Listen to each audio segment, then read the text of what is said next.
উপস্থিতির জন্য ধন্যবাদ। এক্সপ্লেন করতে চলেছি মিনিং টাউন পর্ব 8। কাহিনীর শুরুতেই প্রথমে দেখানো হতে থাকে যে ডেবাও মেমিয়াওকে চিঠি লিখছে। উনি সেই ঘরের মধ্যে থাকা অন্য একজন কোল মাইনের কর্মী পরে ডেবাওকে বলতে থাকে যে আলো নিভিয়ে দিতে তার ঘুমোতে অসুবিধা হচ্ছে। কয়লার খনি সেই কর্মী এখানে ডেবাওকে জিজ্ঞেস করে সে কি এখানে কাজ করতে এসেছে। উত্তরে ডেবাও বলে না, সে কাজ করতে আসে, একজনকে এখানে খুঁজতে এসেছে। সে এখানে তার ভাই সমবয়সী, প্রায় তার নাম হচ্ছে ইয়াং গাওয়া। আসলে কিছু বছর আগে তাদের গ্রাম থেকে পালিয়ে গেছিল, তাকে খোঁজার জন্যই সে এসে শুনতে পেয়েছে যে এখানে তাদের এলাকার লোকেরা কাজ করে। কয়লার খনির কর্মী বলতে থাকে এখানে সে 3 বছর ধরে কাজ এবং কাজের শেষে টাকা চাওয়ার পর ও আর কারোর সাথে তেমন একটা কথা বলেন। কর্মী এখানে বলে যে গাওয়া বলে তার ভাই খুবই লাকি, তার ভালো মন্দ কেউই তাকে জিজ্ঞেস করেন না। এখানে ডেবাও এবং সেই কয়লা খনির কর্মীজন দুজনে থাকার জায়গায় পরিচয় দেয়, ঠিকানা দেয়। এটাও বলে যে জায়গা থেকে তারা আসছে সেই জায়গাটা খুবই গরিব। শুনে কয়লা খনির কর্মী বলে তারা যদি গরিবই না হতো তাহলে কয়লার খনিতে কি তারা থোড়াই কাজ করতো। এই লোকটি এখানে ডেবাওকে জিজ্ঞেস করে সে কি এখানে কাজ করতেছে। বলে যতদিন পর্যন্ত না তার ভাইকে খুঁজে পাচ্ছে ততদিনই কর্মীটি এখানে জানিয়ে দেয় এটা কিন্তু লাইফ থ্রেটেনিং জব। তো এখানে ডেবাও সেই ব্যক্তিটিকে বলে আপনিতে কাজ করার পর তার চোট লেগেছে, সে সামান্য বিশ্রাম নিয়ে কাজ করতে চায়, তাহলে এখানে তার থেকে বয়সে ছোট, সে নিশ্চয়ই ভয় পাবে না কাজ করতে। কর্মীটি তখন ডেবাওকে জানিয়ে দেয় যে আলো নিভিয়ে দিতে তার মাথা ব্যথা করছে, সে ঘুমোতে চায়। এদিকে দৃশ্যে আবার এখানে দেখানো হতে থাকে ডেবা এবং বাকি কিছু কয়লা খনির কর্মী কয়লার খনির মধ্যে প্রবেশ করে। তারপর তারা এক এক করে কয়লার খনির মধ্যে প্রবেশ করার জন্য এগোতে থাকে। এর একজন কর্মী ডেবাওকে বলে তাকে ফলো করতে আর তার মতো করে কাজ করতে। ওখানে তাকে ধরে থামিয়ে বলে যে সে এখানে কাজ করার জন্য আসেনি, একজনকে খুঁজতে এসেছে, সে তার ভাই। ব্যক্তিটি একটু ধমকের আর বিরক্ত সুরে ডেবাওকে এখানে জানিয়ে দেয় এখানে থাকতে গেলে, কাউকে খুঁজতে গেলে কাজ করতে থাকতেই হবে। কয়লার খনিতে কাজ করার এখানে নির্দিষ্ট সময় আছে, সময়ের মধ্যে পূর্ব নির্দিষ্ট যদি কয়লা তারা উত্তোলন করতে না পারলে তাকে কাজ কন্টিনিউ করে যেতে হবে। তখন নেক্সট শিফটের ওয়ার্কাররা কাজ করতে শুরু করছে। ডেবাও চিন্তা করে কয়লার খনির মধ্যে থাকা অন্য কর্মীকে জিজ্ঞেস করে ভাইয়ের গাওয়ার বিষয়ে, তাকে যদি তারা দেখে থাকে। কর্মীরাও বিরক্ত সুরে তাকে বলতে থাকে এখান থেকে যদি কাজ থেকে বেরোতে না চায় তারও এখন চুপ করে কাজ করা শুরু করে দেওয়া উচিত। এদিকে দৃশ্যে আবার দেখানো হতে থাকে গ্রাউন্ডে বলা হচ্ছে জিয়ানের দারিদ্র দূরীকরণ কাজ অনুযায়ী মিনিং টাউন ভিলেজ এখানে জ্ঞান এবং প্রযুক্তি দ্বারা সঞ্চালিত করবে দারিদ্র দূরীকরণের কাজ। এভাবে মিনিং টাউন ভিলেজ উন্নত করবে নিজেদের আঙিনা ইকোনমি।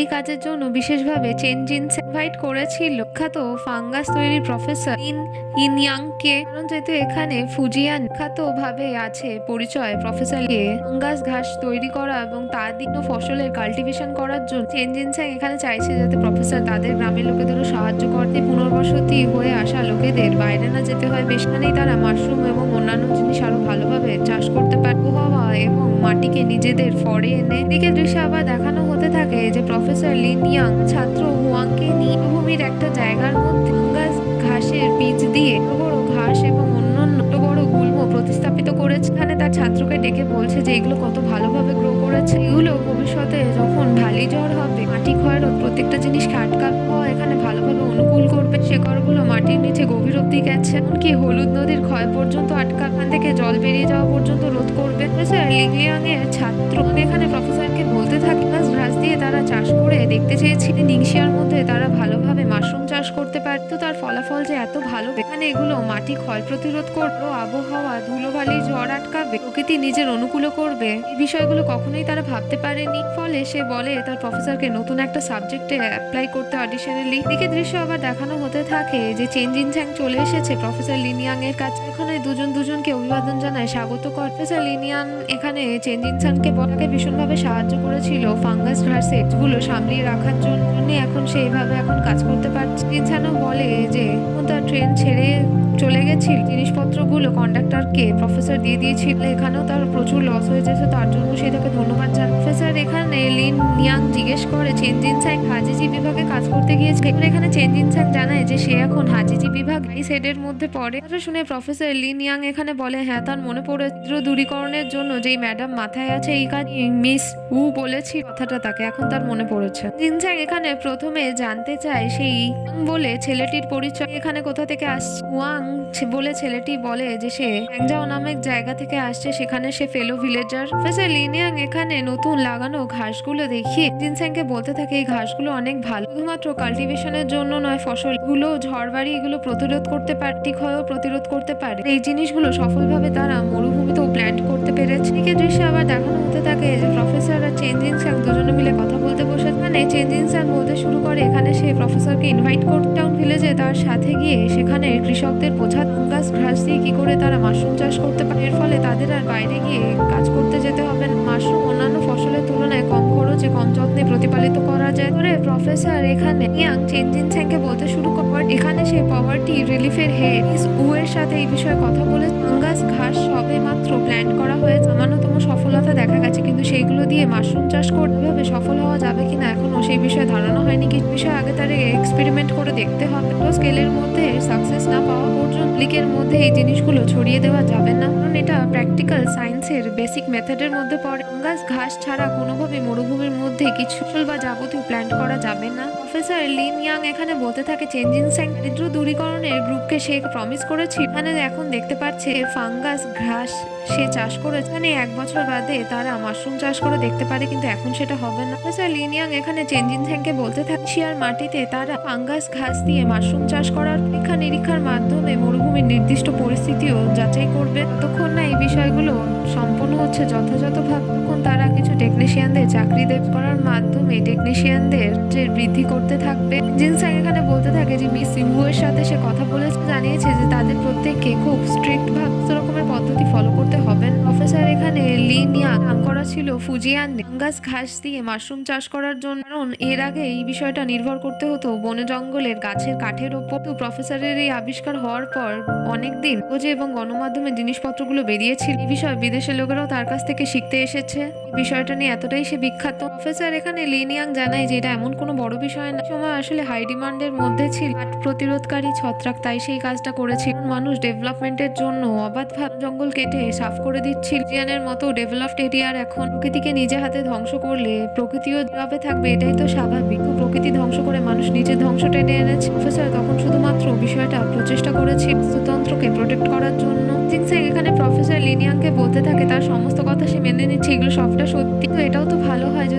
দারিদ্র দূরীকরণের জন্য প্রফেসর তাকে সাহায্য করেন, কারণ মানুষগুলোকে এই ফাঙ্গাস ঘাস দিয়ে মাশরুম চাষ করতে সাহায্য করতে তারা কম সময়ের মধ্যে দারিদ্রতা থেকে বেরিয়ে আসতে পারে। বিভিন্ন জায়গায় আর্টিকেলে পড়েছিল প্রফেসরকে এখানে ফাঙ্গাস ঘাসের ফাদার বলা হয়। ফাঙ্গাস ঘাস এত ভালোভাবে কাজ করছে সেটার জন্য ফাঙ্গাস ঘাসের ম্যাজিক আছে এটাও বলা হয়। প্রফেসর লিন ইয়াং এখানে তার ছাত্র হুয়াংকে এই বিষয়ে বলতে ফাঙ্গাস ঘাসকে আসলে ম্যাজিক কেন বলা হয় ছাত্রটি এখানে বোঝাতে শুরু করে চেনজিন স্যাংকে প্রযুক্তিবিদ্যা ইনোভেশনের মধ্যে ফাঙ্গাস ঘাস একটা সায়েন্সের অ্যাচিভমেন্ট, শুধুমাত্র বা বন জঙ্গলকে রিপ্লেস করছেন ফাঙ্গাস ঘাস বরং নতুন ফাঙ্গাসেরও জন্ম দিচ্ছে। এটা বিভিন্ন ধরনের খাদ্য আদক এবং ফার্টিলাইজেশনের কাজেও লাগছে, ফলে সাধারণ মানুষ প্রকৃতিভিত্তিক সর্বোচ্চ জিনিস ব্যবহার এবং উপলব্ধি করতে পারবে। প্রফেসর লিন ইয়াং এখানে চেনজিন স্যাংকে বলতে শুরু করে ফাঙ্গাস ঘাস আর মাশরুমের কথা সে এখানে ছেড়েই দিচ্ছে। এখানে ফাঙ্গাস ঘাস যদি হলুদ নদীর জলে বা তার আশেপাশে বন্যাপ্রবণ বা খরাপ্রবণ এলাকায় প্ল্যান্ট করা যায়, এখানে হলুদ নদী ক্ষয় রোধ করা যেতে পারে খুব ভালোভাবে। জিনস্যাং এখানে প্রফেসর লিন ইয়াংকে বলতে থাকে যে সে তার সাথে মিনিং টাউনে চলখানের মানুষজনকে সে ফাঙ্গাস ঘাস মাশরুম চাষ করার পদ্ধতি শিখিয়ে দিলেই হয়ে গেল এখানে,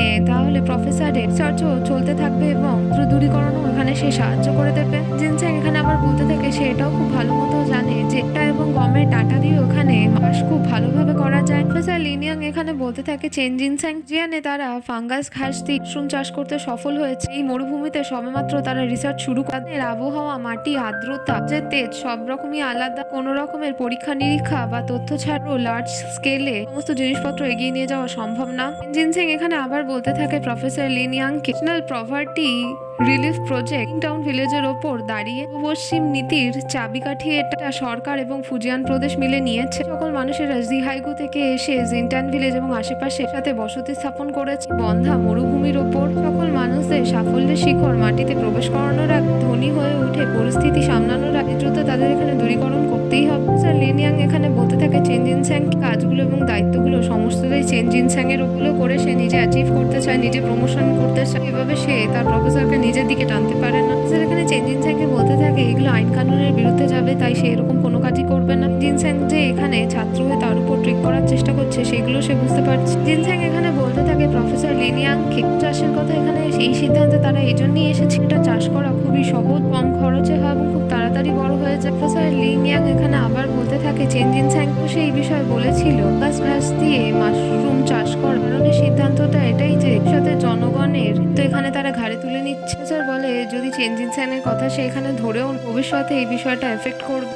ফাঙ্গাস ঘাস যদি কোনোভাবে না থাকলে তখন তারা মাশরুম চাষ করতে পারবে না। ফাঙ্গাস ঘাস দিয়ে এখানে চাষ করলেও উৎপাদনটা খুবই লিমিটেড হবে। জিনস্যাং এখানে প্রফেসর লিনিয়াংকে বলতে থাকে যে 10 দিন বাদ স্যারকে সে ইনভাইট করছে সে যেন টেন ভিলেজে চলে আসে এবং সেখানে যারা বয়স্ক লোক ভালো মতো কৃষিকাজ করে সেখানদের এই ফাঙ্গাস ঘাস দিয়ে মাশরুম চাষ করা শিখিয়ে দেন। এখানে চেন জিনস্যাং সেই মানুষগুলোকে কথা দিয়ে এসেছে যদি এই জিনিসটা ডিনাই করে তাহলে এই কাজটা তাকে নিজেকেই করতে হবে। তার ছাত্র যদি এখানে ফেল হয় আসল দায়িত্ব এখানে প্রফেসর লিনিয়াং এরই হবে। জিনস্যাং এখানে সেখান থেকে যেতে থাকে। প্রফেসর তাকে চিৎকার করে বলতে থাকে সে তার ছাত্রকে কোনোভাবেই এই বিষয়টা প্রমিস করেনি, সে কোনোভাবেই যাবে না সেই ভিলেজ। জিনস্যাং এখানে বলতে থাকে 10 দিন বাদে সেই লোক পাঠাবে প্রফেসর যেন তার সাথে চলে যায়, কারণ এছাড়া তার কাছে আর কোনো উপায় সে দেখতে পাচ্ছে না। জিনস্যাং তার সাথে আসা গাড়িতে লোক নিয়ে সেখান থেকে পালাতে থাকে। প্রফেসরের সাথে থাকা সেই অ্যাসিস্ট্যান্ট ছাত্র তার গাড়ি থামানোর চেষ্টা করতে থাকে তাকে দৌড়ে দৌড়ে। প্রফেসরের নির্দেশে কিন্তু চেন জিনস্যাং সেখান থেকে চলে যায়। এদিকে দৃশ্যে আবার দেখানো হতে থাকে চেন জিনস্যাং তার অফিসে ফিরে এসে মানে ডেফু এবং টেন ভিলেজের পাম্পিং স্টেশন তৈরি করার জন্য একজন ব্যক্তি মিলে সেখানে ডিসকাশন চলছে। ব্যক্তি এখানে জানাচ্ছে যে 3 লেভেল পাম্পিং স্টেশন এই জন্যই তৈরি করার কথা বলা হচ্ছে, বাকি এলাকা থেকে জিনট্যান ভিলেজের উচ্চতা অনেক বেশি। এখানে পাম্পিং স্টেশন তৈরি করলে আশেপাশের গ্রামেরও সুবিধা হবে। সমস্যাটা এখানে মেন হচ্ছে যে খরচ অনেক বেশি পড়বে, গ্রামবাসীদের মূল সমস্যা হবে এখানে বলে। কিন্তু তবু এখানে একটা ভালো জিনিস টাউন ভিলেজ এবং তার আশেপাশের এলাকাগুলো সেট আপ প্ল্যানিং চলছে ভালোভাবে।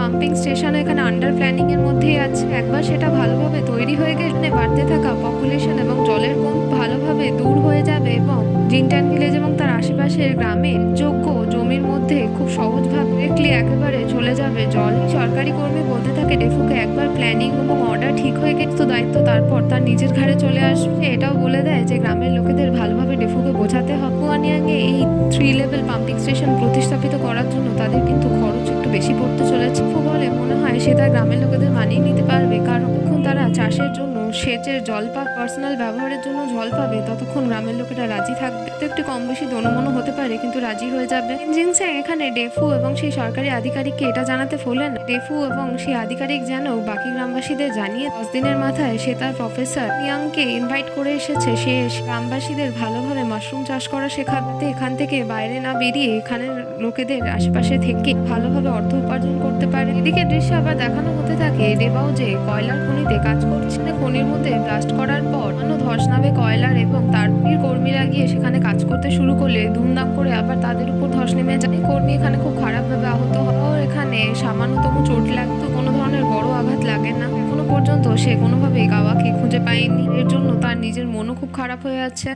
দৃশ্যে আবার দেখানো হতে থাকে প্রফেসর লিং ইয়ান চলে এসেছে। জিনস্যাং সকল গ্রামবাসীদের সাথে তার পরিচয় করিয়ে দেয় একজন এক্সপার্ট এবং ঘাসের আবিষ্কার, সেই নিয়ে তার প্রশংসা এবং নাম সারা দেশ বিদেশে ছড়িয়ে যাবতীয় বিষয় বৈশিষ্ট্য বিষয় সব বলে দেয়। এখানে প্রফেসর লিনিয়াং গ্রামবাসীদের উদ্দেশ্যে ভাষণ দিতে ঘাস নিয়ে এখানে বলে ফুজিয়ানে খুব ভালোভাবে ঘাস উৎপাদন হয়েছে এবং সেগুলো সফলভাবে কাজ করছে। এখানে আবহাওয়ার সাথে জিনিসটা মানিয়ে নেবেন। এখানে সে নতুন ধরনের ঘাস আবিষ্কার করেছে মোটামুটি আবহাওয়ার সাথে মানিয়ে চলে এবং খরা প্রতিরোধ করে, বালিঝড়ের সম্মুখীনও এখানে দাঁড়াতে পারে। ঘাসেরই অন্যরকমের ভার্সন একটা। জিনস্যাং এখানে বলে প্রফেসরকে যে ঘাসের বিষয় না, এখানের মানুষ মাশরুম চাষের বিষয়ে জানতে চায়, তাদেরকে সেই বিষয়ে বলবে। জিনস্যাং এটাও বুঝতে পারে যে গ্রামবাসীরা এখানে তার কথা কিছু বুঝতে পারছেন। সে এখানে ডেফুকে ডাকে আবার ট্রান্সলেটর হিসেবে। ডেফু ওই সমস্ত কথাবার্তাগুলো ট্রান্সলেট করে গ্রামবাসীদের বলতে থাকে। তার সাথে এটাও সংযোজন করে দেয় যে মাশরুম চাষ খুব সহজ, তাড়াতাড়ি জিনিসটা বেড়ে ওঠে, এর থেকে আয় বা উপার্জন অনেক বেশি দ্রুত আর ভালো হয়। এদিকে প্রফেসর আবার ভাষণ দিতে থাকে গ্রামবাসী জিয়ানে মাশরুম চাষের জন্য দুটো জিনিস লাগে, একটা হচ্ছে আর একটা হচ্ছে ফাঙ্গাস ঘাস। কিন্তু ফাঙ্গাস ঘাসরাও সেখানে পেনি সেট আপ করে আমার লেমন গ্রাস দিয়েও করা হতো মাশরুম চাষ। এছাড়াও আলু ভুট্টা এবং অন্যান্য জিনিসের ওপরও মাশরুম চাষ ভালোভাবে করা যায়, সেগুলো ডাঁটার ওপর। তো এখানে নিংসিয়াতে যেহেতু সেরকম ব্যবস্থা নেই, ফুজিয়ানের মতো ফাঙ্গাস ঘাস প্ল্যান উৎপাদন এখানে এখন আন্ডার প্ল্যানের মধ্যেই আছে। এখানের মানুষরা এখানে ভুট্টার ডাঁটার উপর মাশরুম চাষ করতেই পারে। বিষয় রইল এখানে সার ব্যবহারের জিনিস, ফলে এখানে মুরগি, গরু, ভেড়া, ঘোড়া সকলের বৃষ্ঠাকেই তারা এখানে সার হিসেবে ব্যবহার করতে পারে। প্রফেসর লিনিয়াং আরো বলতে থাকে ঘাস শুধুমাত্র চাষের জন্য লাগছে না, বরং মানুষের তৈরি ভেষজ হিসেবেও ব্যবহার করা যেতে পারে। এছাড়াও গবাদি পশুকে এগুলো খাওয়ানো যেতে পারে। আর এই ফাঙ্গাস ঘাস মাশরুমের মধ্যে প্রোটিনের মাত্রা বাড়িয়ে দেবে, গ্রোথ বাড়িয়ে দেবে। এটাও বোঝায় যে মাশরুম চাষের জন্য তাদের এখানে গ্রিন হাউস প্রস্তুত করতে হবে। জিনজিং এখানে গ্রামবাসীদের বলতে থাকে গ্রিন হাউসের মেন জিনিস হচ্ছে এখানে গাছের কাঠ এবং তা দিয়ে ছাউনি তৈরি করতে। এখানে খরচটা একটু বেশি পড়বে, সেটা হচ্ছে 2000 ইউয়ান। এই কথাটা ট্রান্সলেট করলেই বাকি গ্রামবাসীরা একেবারে রেডে করে ওঠেন। এইটা সেই গরিব গ্রামবাসীদের কাছে অনেক বড় অ্যামাউন্ট। জিনজিং এখানে বলতে থাকে যে কষ্ট না করলে ভবিষ্যৎ তাদের কোনোভাবেই ভালো হবে না। প্রথমে জিনিসটা একটু খরচ সাপেক্ষ হলে মাশরুম ভালোভাবে সফলভাবে চাষ হয়ে গেলে মাসের মধ্যে এই টাকাগুলো তাদের রিকভারি হয়ে যাবে। প্রফেসর লিন ইয়াং তো তাদের সাথেই থাকছে তাদের সাহায্য করার জন্য। গ্রামবাসী একজন বলতে থাকে যে সে ডেফুদের বা বাকিদের সবার কথা মেনে নিক। এখানে মাশরুম কি জিনিস, কিভাবে তৈরি হয়, তারা তো আগে কখনো চাষ করে। যদি মাশরুম চাষ করার পর সেগুলো ভালোভাবে বিক্রি না হলে তো তাদের লস হয়ে যাবে এবং তাদের আরো ধার করতে হবে। একজন গ্রামবাসী বলে ওঠে যে ফাঙ্গাস ঘাসের বিষয়ে তো তারা ঠিকমতো কিছুই জানে না। তারা এখানে নিজেদের পকেট থেকে খরচ করে রিস্ক নিয়ে কাজও করবে, কিন্তু সামান্য ন্যূনতম যদি খরচ ব্যবহার না ফিরে আসে তাহলে সমস্যা হবে। জিনিসটা এখন আন্ডার প্ল্যানিং এ আছে। এখানে তারা এই বিষয়গুলো নিয়ে রিস্ক নিতে চাইছে না। জিনজিং এখানে একজন গ্রামবাসীকে দেখে বলতে থাকে সে একজন গ্রামের ক্যাডার। সামান্য এখানে সে উচ্চশিক্ষা প্রযুক্তির বিষয়টা যেন সে বাকি গ্রামবাসীদের ভালোভাবে বোঝে। কিন্তু সেই ক্যাডার লোকটি বলতে থাকে 1000 ইউয়ান শুধুমাত্র একটা গ্রিন হাউসের শেড তৈরি করতে লাগে একটা বিশাল বড় জিনিস হয়ে যাচ্ছে। যুক্তি এখানে কি করে প্রতিস্থাপন করা হবে সেটাই তারা ভাবছে। নিজে কেন বাকি কোনো গ্রামবাসী এই বিষয়ে রাজি হচ্ছে না। কারণ জিজ্ঞেস করলে সে বলে যে গ্রামবাসীরা এখানে বসতি স্থাপন করার পর দীর্ঘদিন ধরে পরিশ্রম করেছে, সামান্যতম যা সেভিংস করেছে সেগুলো ভবিষ্যতের প্রজন্মের জন্য এবং তাদের ভবিষ্যতের জন্য। এখানে হার্ডশিপ জিনিসগুলোকে অনেক ক্যাডার মেনে নেবে। যেই জিনিসগুলো এখন এক্সপেরিমেন্টের মধ্যে আছে এবং সফল হয় এগুলোর ওপর বৃথা তারা অর্থ নষ্ট করতে পারবেন। তো গ্রামবাসীরা সেখান থেকে চলে গেলে চেনজিং এবং স্যার লিং ইয়াং এর খুব খারাপ লাগতো। তখন পজিটিভিটি এনে এখানে চেনজিং বলতে এখানে কথা দিচ্ছে যে তাদের গ্রামবাসীরা নিশ্চয়ই রিস্কটা নিতে চাইবে, চেষ্টাও করবে। সে গ্রামে ফিরে যাওয়ার পর গ্রামের লোকেদের ভালোভাবে মোবিলাইজ করারও চেষ্টা করবে। সে এটাও আশা করছে যে আন্ডার প্ল্যানিং এ আছে ফাঙ্গাস ঘাসের বিষয়টা এটা ভালোভাবে সব ঠিক হয়ে যাবে। দিকে দৃশ্যে আবার দেখানো হতে থাকে যে চেনজিং আর প্রফেসর লিং ইয়াং সাথে হেঁটে হেঁটে বাড়ি যাচ্ছে। এখানে লজ্জিত হয়ে বলতে থাকে প্রফেসর খুবই দুঃখিত এখানে যে গ্রামবাসীরা এখানে রাজি হলো না। তো তার মনে হয় তাদের একটু সময় দেওয়া উচিত, তারপর হয়তো তারা রাজি হয়ে যাবে। মোবিলাইজ হয়ে যাওয়ার পর প্রফেসর লিং ইয়াং এখানে বলতে থাকে চেনজিনকে যে এখানে তার উপলক্ষটা ভালো, তার চিন্তাধারাগুলো তার উপলক্ষগুলো যেন সে গ্রামবাসীদের মাথার উপর চাপিয়ে না দেয়। এদিকে দৃশ্যে আবার দেখানো হতে থাকে যে চেনজিং এবং প্রফেসর লিং ইয়াং এর পেছন একজন প্রৌঢ় মহিলা ঘুরতে থাকছিল। প্রফেসর তাকে দেখে জিজ্ঞেস করে কোনো কি সমস্যা হয়েছে, সে কি কিছু বলতেছে। মহিলা তখন জিনজিং এর হাতে থাকা সেই সবুজ ভেজিটেবল দেখতে থাকে, সেটা কি সে তাকে দিতে পারে। স্বামী এখানে সবুজ ভেজিটেবল খেতে চেয়েছে। তাদের এখানে আলু ছাড়া তেমন ভালো কিছু উৎপাদন নেই। স্বামী এখানে বহু বছর ধরে অসুস্থ আর তাকে এই বয়সেও সব কাজই করতে হয়, বাড়ির বাইরেরও টাকা ইনকামও করতে হয়। কথাটা শুনে চেনজিং নিজের হাতে থাকা সবুজ ভেজিটেবলটা দিয়ে দেয় সেই মহিলা। এখানে এখন রিয়েলাইজ করতে পারে সেই প্রফেসর লিং ইয়াং যে এখানে মানুষরা সত্যি কতটা দরিদ্র। এদিকে দৃশ্যে আবার দেখানো হতে থাকে যে দেবাও কয়লাখনি থেকে উদ্ধার হওয়ার পর যেই হাসপাতালে ভর্তি হয়ে কয়লাখনির মালিক এসে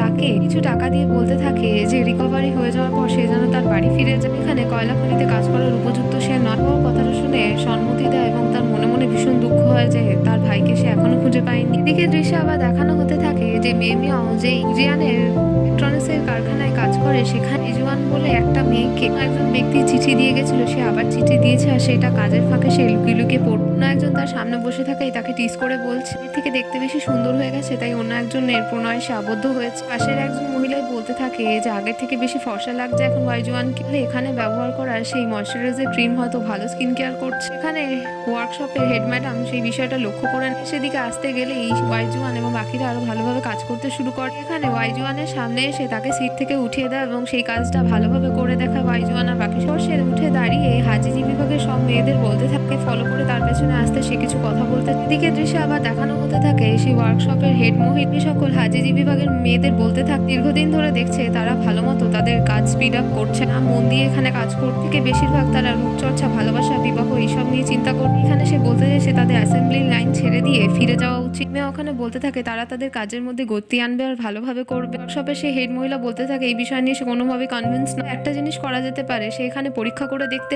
মেয়েরা ভালোভাবে তাদের কাজে গতি আনছে, মন দিয়ে কাজ করছে। আর পরীক্ষায় যদি এখানে সেই মহিলারা উত্তীর্ণ হয়ে যায় তাদেরই সে শুধুমাত্র অ্যাসেম্বলি এই কাজের লাইনে রাখবে। এদিকে দৃশ্য আবার দেখানো হতে থাকে যে টাইমার লাগিয়ে সেই মহিলা দেখতে থাকছে এবং বাকি মেয়েরা কাজ করতে শুরু করেছে। সময় শেষ হয়ে যাওয়ার পর সেই ওয়ার্কশপ হেডের মহিলা বলতে থাকে সবার মধ্যে মেয়েমাও শুধুমাত্র বেশি তাড়াতাড়ি কাজ করেছে, তবুও এখানে কোয়ালিফাই হয়নি। সে যেই স্ট্যান্ডার্ডে করা উচিত সেই স্ট্যান্ডার্ড সে রিচ করতে পারে। হং বলে একজন বয়স্ক মহিলাকে বলে আর এখানে নিজের দুটো বাচ্চা আছে, সে রেখে কাজ করতে এসেছে। তার সাথে যারা কাজ করছে তার থেকে বয়সে ছোট, এখানে বাচ্চাদের থেকে পিছিয়ে কি করে যেতে পারে। জানিয়ে দেয় এখানে কেউই ভালোভাবে কোয়ালিফাইড না কাজ করার জন্য অ্যাসেম্বলি লাইনে। মেয়েও শুধু এখানে আস্তে করে সেই ওয়ার্কশপ হেড মহিলাকে বলে যে তার কথা এখানে কাজে লাগবে, এখানে কোম্পানিটা তার না, ও এখানে একজন কর্মী মাত্র। এদিকে দৃশ্যে আবার দেখানো হতে থাকে ওয়ার্কশপের হেড সেই মহিলাখানার মালিকের কাছে নিয়ে গেছে মেয়েও এখানে সেই মালিককে বলতে থাকে তাকে এবং তার দলের মহিলাদের আরেকবার সুযোগ কথা দিচ্ছে তাদের কাজের মধ্যে তারা গতি এবং ডিসিপ্লিন দুটোই আন। ভাষাতেও এখানে একটু সমস্যা হয়, শুধুমাত্র তাদের ভাষা একটু ভালো বুঝতে পারে কারণ তার বাবা দক্ষিণের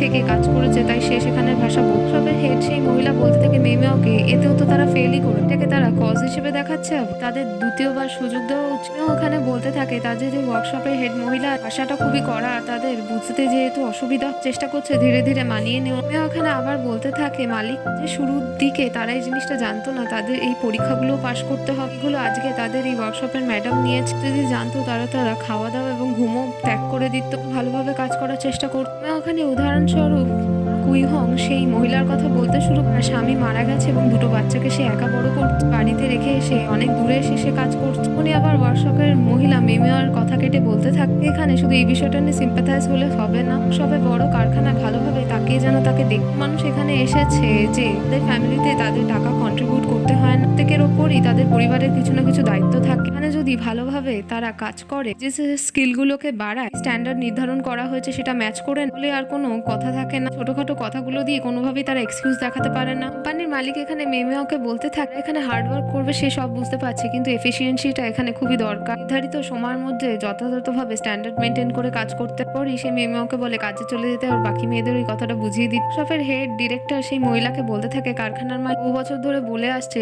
যে কাজের জায়গাটাকে বাড়ির মতো দেখতে, যে লোকেদের মধ্যে সদ্ভাব রাখতে, ভালো ব্যবহার করতে, মাথা ঠান্ডা রাখতে, ভাবে কাজ করিয়ে নিতে। যদি এখানে তাদের হেড হয়ে এভাবে মাথা গরম করে না তাহলে কি করে চলবে। একটা মহিলা বলতে থাকে কারখানার মালিক যে বিভাগের মেয়েদের কেন যে কারখানার মালিক কাজে রেখেছে সে বুঝতে পারছে না। যেভাবে এখানে সেই মহিলাদের বুঝিয়েছে কাজ করিয়ে, কোনো টিচার যদি করতো তারা খুব তাড়াতাড়ি এক্সস্টেড হয়ে যেত, তো সেখানে কি সাহস যে টিচারের উপরে দোষ দিয়ে চলে গেল সেই মেয়ে। কারখানার মালিক এখানে ডিরেক্টর সেই ম্যাডামকে বলতে থাকে একটু সময় আর সুযোগ দুটোই দিত। পুরুষরা হতো বাকি পাখিদের থেকে ছোটরা প্রথমে শুরু করলে তাদের কাজ করতে সময় লাগে, শিখতেও সময় লাগে, আর ডিরেক্টর ম্যাডাম তখন না সেই পরীক্ষা তারা পাশ করতে পারে, টাইমের মধ্যে কাজ শেষ করে স্ট্যান্ডার্ড মেনটেন করে তখন তারা উপযুক্ত হয়ে উঠছে। এখানেও তো তাদের সময় সুযোগ দুটোই দিতে হবে। মহিলা এখানে কারখানার মালিককে বলে সময়ের সুযোগ যতই দেওয়া হোক এই মেয়েরা কিছুতেই তৈরি হচ্ছে না। এদিকে দৃশ্যে আবার দেখানো হতে থাকে এরা ঘরে বসে এখানে কথা বলছে। কুই হং বলছে যখন তার গ্রামে ছিল সেখানে জুতো প্রস্তুত তৈরি করা থেকে ফল তোলা এবং সমস্ত কাজের মধ্যে সে সব থেকে ফার্স্ট। এখানে সেই ডিরেক্টর ম্যাডাম বলে দিল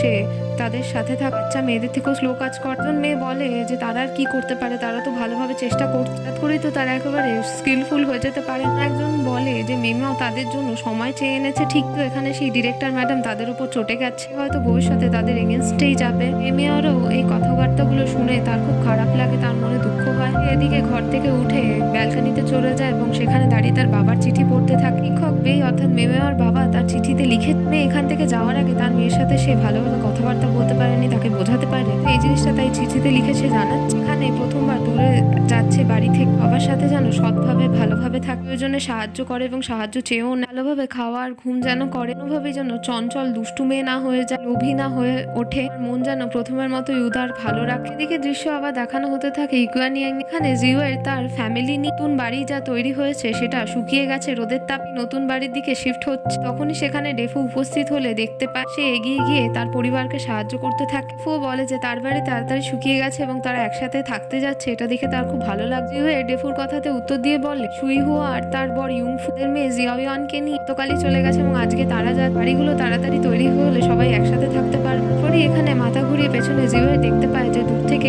একটা বাচ্চা ছেলে আসছে। তখন থেমে বলতে থাকে এটা ডেবাও না। সবাই তার দিকে তাকিয়ে একটা জিনিসই দেখে যে ডেবাও সত্যি আসছে, কিন্তু সে একা এবং তার মনটা খুবই মরা হয়ে আছে। ডেফুও দূর থেকে এই দৃশ্যটা দেখতে পায়, তার ভাই ডেবাও আসছে। সে এই জিনিসটা দেখে প্রথমে খারাপ লাগে যে গাওয়াকে সে আনেনি, হয়তো সে খুঁজে পায়নি, কিন্তু তার ভাইকে দেখতে পেয়ে ভালো আসছে, হেঁটে আসছে, এটা দেখে সে খুশি। এমনই সকল গল্প জানতে আমাদের চ্যানেলের সঙ্গে থাকুন।